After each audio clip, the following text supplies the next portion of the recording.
Convido você a se assentar. Convido você a se assentar. Chamar meu tecladista aqui, Davi, por gentileza, me ajuda, Davi. Irmãos, vocês estão felizes? Eu acho que eu estou sentindo que só Jackson aqui está feliz nessa igreja. Profetizo que você vai receber a alegria de Jackson. Recebe em nome de Jesus aí. Tem alguém feliz aqui nessa noite? Ah, que bom que você está feliz. Deus falou comigo, e Deus me disse que o muro vai desaparecer. Quem lembra disso? E quando eu falava do muro, eu estava falando de forma metafórica. O que é um muro? Um muro é como se fosse um lugar que você está em cima dele, e você tem a possibilidade de olhar para dois lados. Sabe aquelas pessoas que eles estão num lugar, que eles olham ainda para as coisas do mundo, e eles dizem assim: rapaz, eu gosto tanto das coisas do mundo, mas só que também eu tenho medo que tudo que eles dizem na igreja seja verdade. Então eu vou fazer o seguinte: eu não vou para o mundo de vez, mas eu também não vou me envolver de vez com a igreja. Eu vou ficar num lugar aqui, onde eu possa de vez em quando dar uma voltinha no mundo. O pastor nem precisa saber mesmo, as pessoas nem precisam saber disso, mas eu estou aqui também, né? Porque vai que eu estou aqui no muro. E Deus me disse que esse muro iria estreitar tanto, que ele ia ficar como uma gilete. Outra metáfora. Irmãos, isso aconteceu. Aconteceu não só com Pinheiro, aconteceu com o mundo. De fato, aquelas pessoas que nós chamamos de pessoas inconstantes, que essas pessoas, elas tiveram que decidir. O mesmo Deus que falou isso comigo 3 meses antes da pandemia, disse para mim, há poucos dias atrás, e eu estou carregando essa palavra aqui dentro, esperando o culto presencial para dizer isso para vocês. Se preparem, BP, porque nós vamos viver o que a gente nunca viveu. E eu estou falando especialmente com relação a um nível de presença de Deus quase que tangível, sabe? Palpável, da glória e da presença de Deus.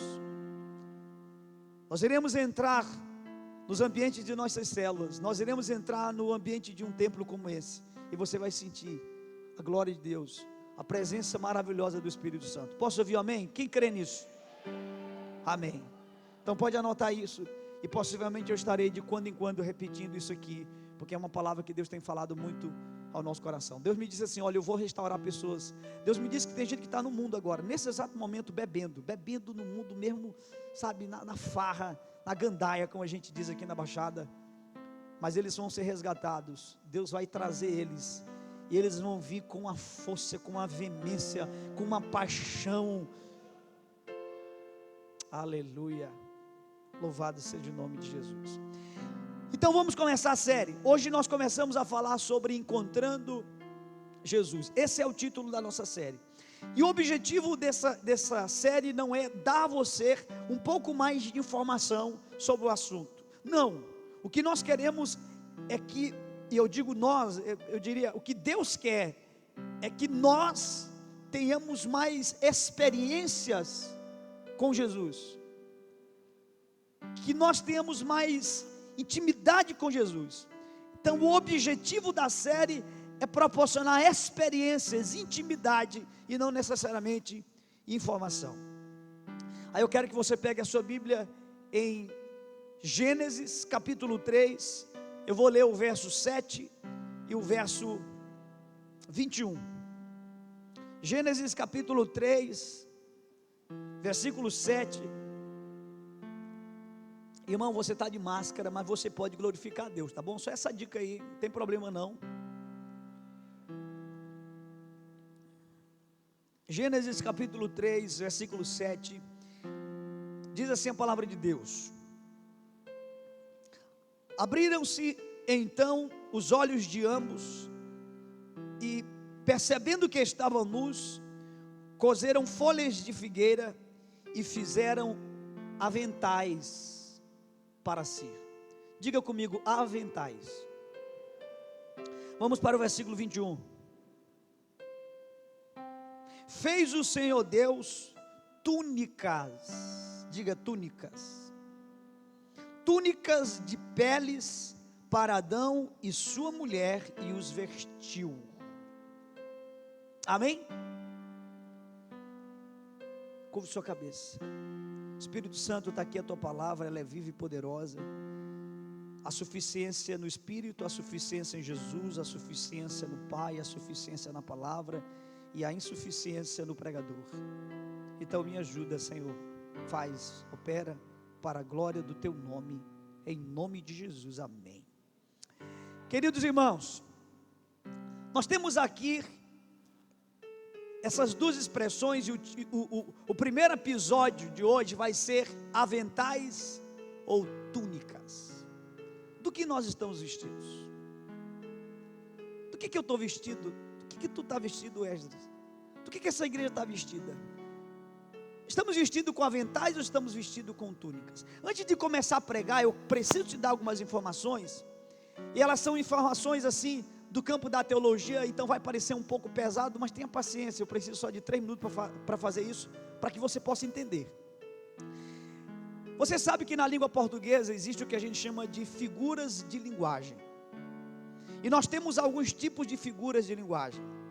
Nós temos a metáfora, que é uma figura de linguagem, nós temos a analogia, nós temos a alegoria, nós temos a hipérbole. São figuras de linguagem. Pois bem, na teologia também, a gente tem uma figura de linguagem chamada tipologia. Pastor Ribinho, o que é isso? Vou te explicar. A tipologia, ela tem 2 elementos básicos, simples, e você vai compreender aqui hoje. Um elemento chamado tipo, e um outro elemento chamado antítipo. O que é tipo e o que é antítipo? O Agostinho de Hipona, ou Santo Agostinho, um dos grandes teólogos da história da igreja, ele dizia que o Velho Testamento se encontra no Novo, o Novo Testamento se encontra no Velho, e o Velho Testamento se explica no Novo. O que ele está querendo dizer é exatamente isso. O que é um tipo e o que é um antítipo? Eu vou dar um exemplo aqui que você vai entender perfeitamente. Vocês lembram daquele cordeiro que em Êxodo capítulo 12 foi morto no dia da Páscoa? Quem lembra? Êxodo 12. Pois é, aquele cordeiro que foi morto, ele é um tipo. E qual é o antítipo desse tipo? Ou seja, o que ele representa? Cristo. Então Cristo é o antítipo, o cordeiro é o tipo. Cordeiro é um tipo de Cristo, e Cristo é o antítipo do cordeiro. Entendeu agora? Então o Velho Testamento tem figuras, e estas figuras representam alguma coisa no Novo e nos nossos dias. Veja bem, nós temos aqui então 2 tipos, e precisamos identificar os antítipos desses tipos. Quais são os tipos? Nós temos aventais e túnicas. E estas 2 figuras de linguagem representam alguma coisa no Novo Testamento. O que? Primeiro, vamos falar dos aventais. Existem algumas Bíblias que falam cintas. Olha para a sua Bíblia e vê se a sua fala cinta. No versículo 7. Tem alguma que fala cinta? Levanta a mão aí. Débora, irmã, ok. Por que fala cinta? E por que avental? O texto no hebraico dá mais a conotação de avental. Para facilitar a tua compreensão, pensa naquele avental que a cozinheira usa, o cozinheiro usa. O que é o avental se não uma peça curta, que cobre apenas a parte frontal? Ou seja, os aventais, eles eram curtos e cobria apenas a parte frontal. Biblicistas dizem que cobria na verdade, somente a genitália do homem e da mulher, e frontal, somente isso. Foi a roupa que Adão e Eva fizeram para se cobrir diante de Deus. Mas observe essa característica, a característica de um ato insuficiente, porque aquela roupa não foi suficiente para cobrir o homem, e ainda, além de não ser suficiente, havia uma característica, que é a característica da hipocrisia, porque o avental é uma coisa que cobre só a parte da frente. Não tem gente que parece uma coisa de frente, mas quando a gente dá a costa, ou quando dá a costa é um outro tipo de pessoa, porque isso é um elemento que representa a hipocrisia. Então esse ato de Adão e Eva foi um ato insuficiente. Segunda informação importante: qual foi o material usado para fazer os aventais? Quem vai lembrar aqui? Folhas. Folha de quê? De figueira. A folha é um elemento orgânico, e se você retira ela do seu tronco, ela vai secar, ela vai murchar. Logo, esse ato também aponta para um detalhe: além de ser insuficiente, Esdras, esse ato era um ato que não era permanente. Ele era um ato que precisaria ser feito todo dia, porque a folha secaria. Então era alguma coisa que Adão e Eva precisariam fazer todo dia. Todo dia Adão e Eva deveriam ir na figueira, pegar as folhas. A Bíblia diz coser, mas é coser de costurar, entendeu? Então eles deveriam costurar, fazer os aventais para se achegar diante de Deus. O ato era insuficiente e ele era um ato imperfeito. Pronto. E o último elemento para a gente então mostrar qual é o antítipo desse tipo. De quem foi a iniciativa de fazer os aventais? Quem tomou a iniciativa? Vou fazer o avental. Quem foi que tomou? O homem, Adão. Então os aventais de folha de figueira é uma iniciativa humana, imperfeita, não permanente, insuficiente para o homem se sentir apresentável diante de Deus. O que é isso senão a religião? A palavra religião é religar. Religião é o homem querendo se reconectar ao seu Deus. Só que esse ato religioso, ele é imperfeito, ele é insuficiente, ele tem muitas vezes o caráter de hipocrisia, e ele é uma iniciativa humana. Então a religião é o homem cozendo folhas de figueira para se sentir apresentável diante de Deus. Eu quero dizer a vocês que esse ato falhou. A Bíblia diz em Isaías capítulo 59, versículo 6, diz: os homens não poderão cobrir-se com as suas obras. Meu Deus, não há nada que o homem possa fazer como ato religioso que possa cobri-lo diante de Deus. E que fique bem claro, a religião não nasceu no coração do diabo, a religião nasceu no coração do homem. Foi o diabo que fez a religião? Não, a religião nasceu com a melhor das intenções, a intenção de se sentir apresentável diante de Deus e de se cobrir diante de Deus. Mas a verdade bíblica é que esse ato é imperfeito, esse ato falhou. Mas aí nós temos a túnica. O que é a túnica? O texto no hebraico, ele vai dizer que é uma manta que cobria totalmente, por inteiro. Diferente do avental que cobria apenas a parte frontal, a túnica cobria o homem por inteiro, mostrando então que esse ato, sim, é suficiente, é completo. De que foi feito a túnica? Não ouvi. De pele. observe a discrepância dos elementos. Observe a disparidade dos elementos. Você tem um avental imperfeito, incompleto, insuficiente, que foi feito de folha de figueira, ato humano, com a melhor intenção possível, mas falhou. E você tem agora uma túnica que é feita de pele, ou seja, um ato suficiente e permanente. Adão não precisaria no outro dia fazer uma outra roupa, e no outro dia uma outra roupa, porque foi um ato perfeito e suficiente. E para finalizar aqui, para você entender qual é o antítipo desse tipo, de quem foi a iniciativa de fazer a túnica? De quem foi? De Deus. Diferente do avental, né? Que a iniciativa foi humana. A túnica, a iniciativa foi de Deus.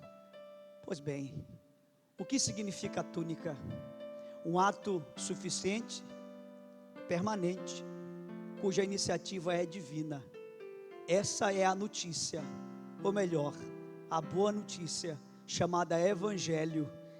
E o Evangelho é Deus vindo e cobrindo pecadores como eu e você. João 3,16, porque Deus amou o mundo. Quem amou? Deus, de tal maneira que deu. Quem deu?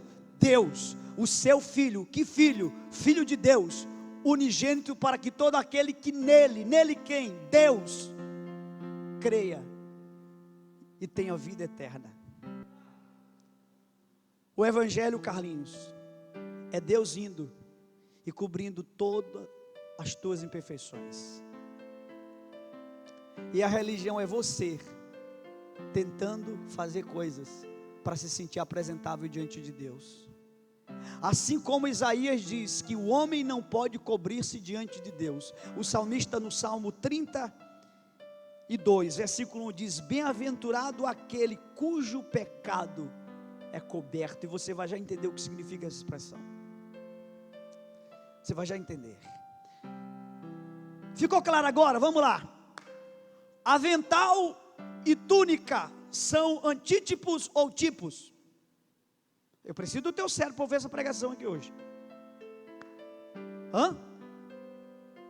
Aventais e túnica é antítipo ou é tipo? Tipo. E quais são os antítipos? Ou seja, o que eles representam?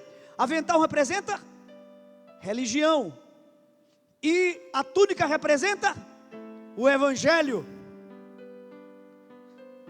Mas qual é o título da série? Encontrando Jesus. E onde está Jesus aqui mesmo?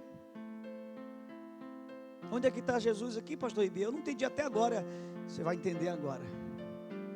De que foi feito a túnica? De pele. Só tem um detalhe, viu, pastor Calédios? Pele só pode ser arrancada de um ser vivo. Só ser vivo tem pele. Se eu retiro tua pele, você não pode continuar vivo. Para eu retirar tua pele, você tem que morrer. Então, aqui eu já tenho uma informação. Alguém teve que morrer. Só que esse alguém que morreu, ele errou. Ele falhou. Quem falhou? Adão. Quem falhou? Eva. Quem deveria morrer? Quem deveria ser punido? Adão e Eva.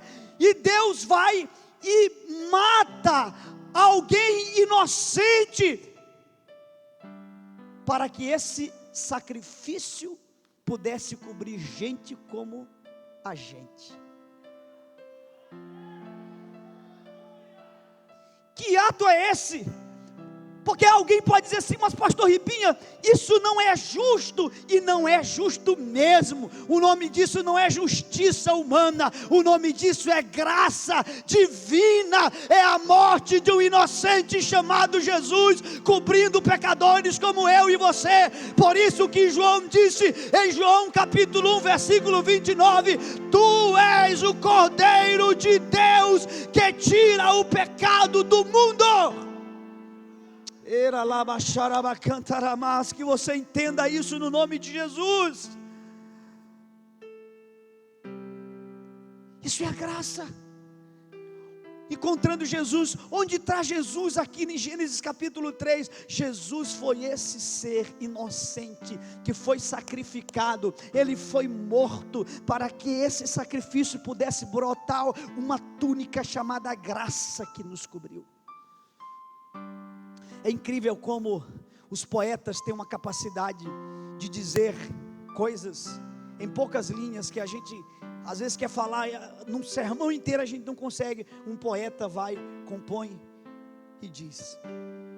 Eu estava lendo um livro que não tinha nada a ver com a temática que eu estou pregando aqui, nada.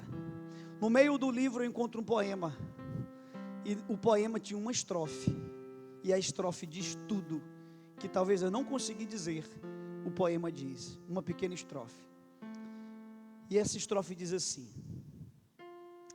não vou trabalhar minha alma para salvar, pois Cristo essa obra completou, mas irei prontamente com alegria trabalhar para quem a minha alma resgatou.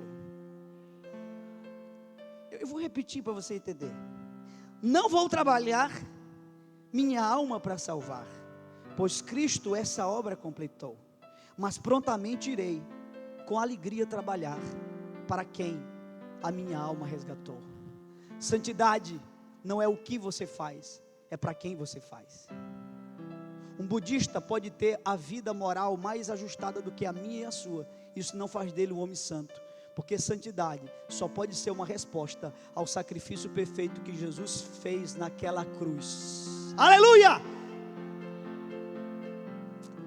Eu queria ensinar isso para os meus filhos, e ontem eu fiz uma reunião com eles em casa à noite, e eles ouviram essa pregação toda antes de vocês estarem ouvindo agora. Perguntei para eles o que eles acharam, ministrei na vida dos dois. Mas um fato me tocou muito. Eu olhei para Aleph, que é o nosso caçula, tem 6 anos, e disse: Aleph, a Ayla não estava no quarto essa hora, estava só eu e ele, e Pedro, estava botando eles para dormir. Eu disse: Aleph, tu terias coragem de dar a tua vida por Pedro? Ele olhou para mim e disse: de jeito nenhum, jamais, meu pai. Eu quis ir, mas segurei, né? Aí eu perguntei a Pedro: Pedro, e tu daria a tua vida por Aleph? Ele disse: ele não dá a dele por mim, eu também não dou a minha para ele. Resumindo, irmãos, o que eu queria dizer para eles é: vocês não precisam mais fazer isso, porque Jesus fez. Esse sacrifício foi perfeito, foi permanente. Foi o Max Lucado que disse: misericórdia é o pai do pródigo recebê-lo de volta, e graça é recebê-lo com uma festa. Como é que você faz uma festa para quem desobedeceu? O nome disso é graça. Sabe por que tem gente que não recebe bênçãos de Deus? Tem gente que se acha muito: ah, meu Deus, eu não posso receber isso, eu não valo nada, eu não presto. A gente chama isso de crença de merecimento. Porque se você achar que é por você mesmo, você não vai receber. Mas se você entender que Deus está te dando, porque tem uma pele de cordeiro sobre você, e é por causa desse sacrifício perfeito que as bênçãos de Deus vêm sobre você. A Bíblia diz, irmãos, que as bênçãos do Senhor correrão e nos alcançarão. Você tem noção do que é isso? Você vai para cá, a bênção vai atrás de ti, e você vai para o outro lado, a bênção corre atrás de ti. Você não tem que correr atrás da bênção, a bênção vai correr e vai te alcançar, e você recebe. Amém, irmão? Para com isso: ah, mas eu sou tão pequenininho e tal. Deixa eu te dizer uma coisa que eu nunca disse num púlpito, vou dizer aqui pela primeira vez. É possível um religioso ter depressão? Extremamente possível. É possível um católico ter depressão? É possível um evangélico ter depressão? É possível um pastor? É possível um padre ter depressão? Plenamente possível. Agora, irmão, Alguém que de fato compreendeu a graça de Deus, não tem como ficar em depressão, porque é um mistério, é um milagre. A gente vai desenvolver um coração tão grato, tão agradecido por tudo, até pelas lutas, porque quem está na graça de Deus entende que tudo é graça, Ele está agindo. Irmão, você acha que eu tenho competência de pastorear uma igreja desse tamanho? Eu não tenho, gente. É graça de Deus. Eu tenho o Janderson aqui, que é tesoureiro da igreja. Nessa pandemia, como toda instituição, a IBP sofreu muito. 70% das entradas da igreja a gente perdeu. Você sabe quantas contas tem atrasado aqui? Quantas contas a gente tem como igreja atrasada? Nenhuma conta. Com 30% das entradas, tudo foi pago. Sabe por quê? Porque não sou eu que pago. Eu sei que eu tenho um Deus gracioso, é Ele que faz. Irmão, eu estou descansando nele. Se entrar 20 reais aqui, eu não sei como é que vai ser, mas Ele vai fazer, porque é a graça de Deus. Aí eu vou ficar com aquela falsa modéstia. Não, mas eu não vou receber, eu recebo é mesmo. Deus me dá. Por quê? Porque eu sei que não sou eu, é Ele. Então é por causa dele, porque se eu achar que é por causa de mim, vai chegar uma hora que eu vou dizer, não, mas eu não mereço, e não mereço mesmo, porque tudo aquilo que eu mereço não é graça, é justiça própria, esforço humano. Aventais ou túnicas? Chama o louvor aqui à frente e eu encerro bem aqui. Eu quero que vocês olhem para esse altar, por favor. Nesse exato momento Deus está olhando para a terra, e Deus só vê 3 tipos de pessoas agora. Só tem 3 tipos de pessoas, só tem 3. Deus vê o ser humano nu, e eu não estou falando de nudez física. A nudez na Bíblia é uma espécie de desaprovação, pecado, vergonha, falha humana. E o ser humano nu é aquele ser humano que não está preocupado com a opinião de Deus. Não tem gente assim, irmão? Tem gente que está vivendo a vida e trabalhando, até uma pessoa correta, trabalhando, corre de um lado e resolve sua vida e tal, mas a opinião de Deus não é tão importante.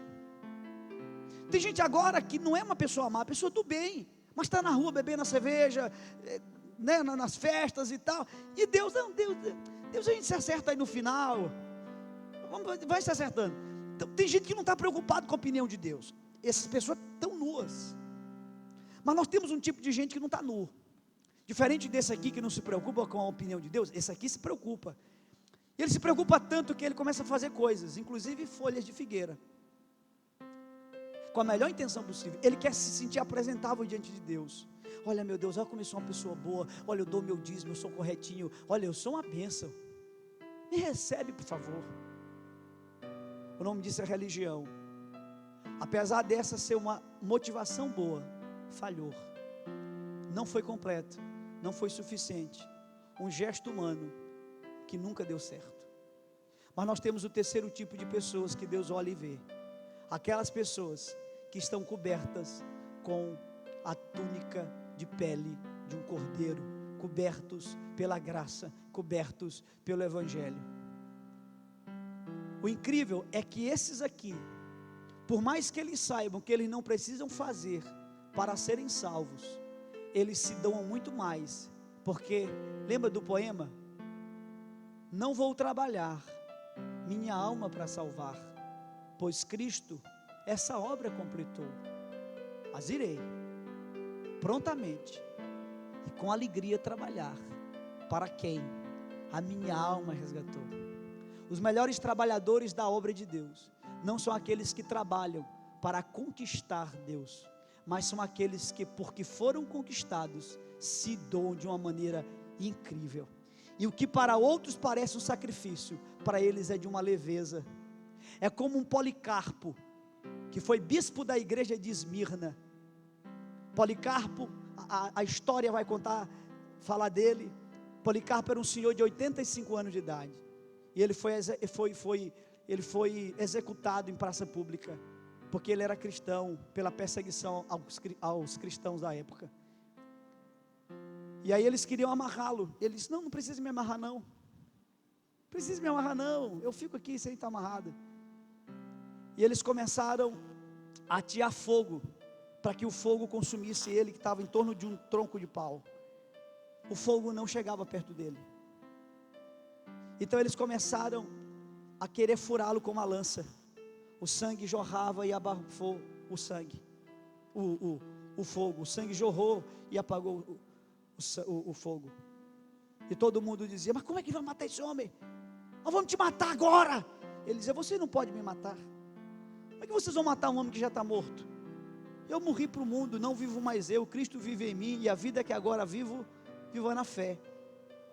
Então nós vamos roubar tudo que você tem. Você não pode roubar, porque lá onde eu tenho meu patrimônio, o tesouro, onde eu tenho meu tesouro, o cupim, a traça, o ladrão, ninguém pode corroer, ninguém pode roubar. Não tem como você levar. Resumindo, decapitaram ele. E a história diz que eles decapitaram Policarpo. E quando a cabeça dele rola e para, havia um lindo e celestial sorriso. Porque aquilo que para outros poderia parecer: meu Deus, esse homem está sofrendo. Para ele, eu vou me encontrar com o meu Salvador. Que coisa maravilhosa. Um dos maiores inimigos da graça, por incrível que pareça, não é o pecado, é a justiça própria. Mas fique tranquilo, esse é um assunto para o próximo episódio. Domingo que vem eu vou continuar. Eu vou falar sobre justiça própria ou graça de Deus. Se fosse você, não faltaria. Fique em pé. Fique em pé. Aleluia.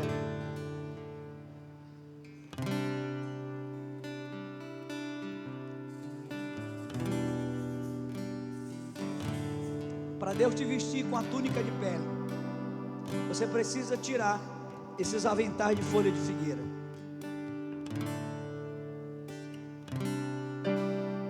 Eu li um livro do C.S. Lewis. C.S. Lewis é o autor do livro que virou filme, As Crônicas de Nárnia. C.S. Lewis viveu no período da Segunda Guerra Mundial, Primeira e Segunda Guerra, um dos cristãos mais influentes da história da igreja, do seu tempo talvez o mais influente. E ele escreve um livro, e o título do livro é Cristianismo Puro e Simples.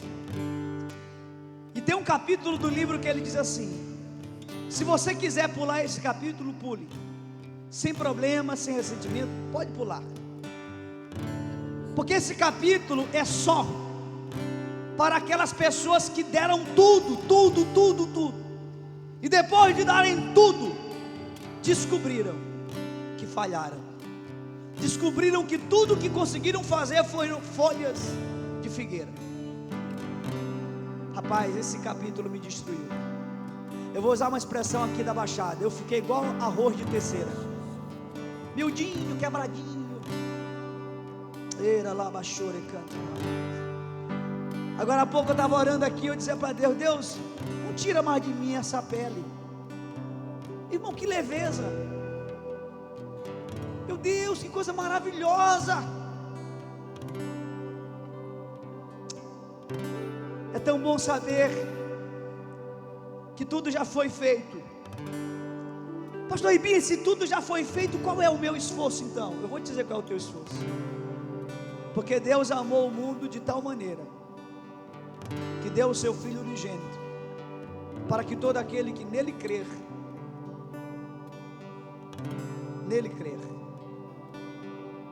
todo o teu esforço é crer. Você tem que crer na obra completa de Jesus. E quando você consegue crer na obra completa, você vai, sabe aquele pecado que você está querendo brigar com ele na força do braço? Você vai abandonar esse pecado, porque esse pecado você não consegue sair dele pelo esforço próprio. Mas quando você conhecer a graça de Deus, em resposta a ela, vai ser leve.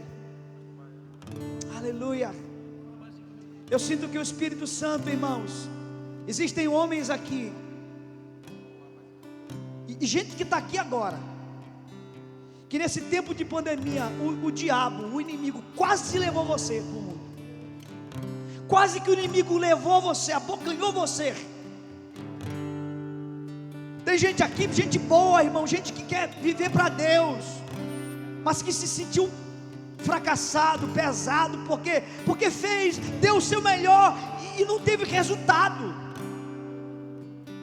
Deixa eu te dizer, somente quem deu tudo pode perceber o que é a graça.